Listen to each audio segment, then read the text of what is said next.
સાથે એમના જ મોટા ભાઈ હસમુખભાઈ આજે મારો બધાના સાથ સહકારોનો ખંભે ખંભો મિલાવીને થાય એવા કાર્ય માટે થઈને હસમુખભાઈ પણ પધાર્યા છે. તો હસમુખભાઈ એમનું લુના લઈને આવ્યા છે. તો પહેલા તો હસમુખભાઈ ખૂબ ખૂબ આભાર કે તમે સહકાર આપ્યો.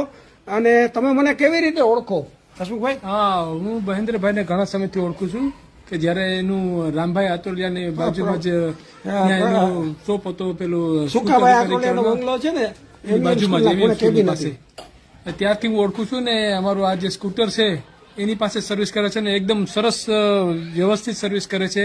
અને કઈ પણ પ્રોબ્લેમ હોય તો એકદમ ફાઇન્ડ આઉટ કરી આપે છે. એ પછી મારું એક્ટિવા આવ્યું, પણ એમાં પણ એમ કે કોઈ પણ જાતનું કામ હોય તો કંપની પેરામીટર મુજબ ને વ્યવસ્થિત સર્વિસ આપે છે. એકદમ સરસ સર્વિસ છે ને ખૂબ પ્રેરણાદાયક છે. ખૂબ ખૂબ આભાર હસમુખભાઈ. આ લીવના જો તમે મૂકવા આવ્યા છે, એટલું એન્ટિક પીસ છે આ, તમે જુઓ. એને ન કરી અત્યારે તમે ક્યાં ભુજી છો ને? ભુજ છો ભાઈ. હા, અને ભાઈ આપણે તમે ક્યાં છો? ચેન્નઈ છે ભાઈ.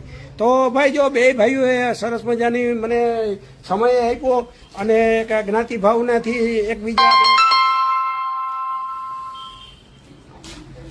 જ્ઞાતિ ભાવના આવીને આવી બધામાં રહેતી રહીએ.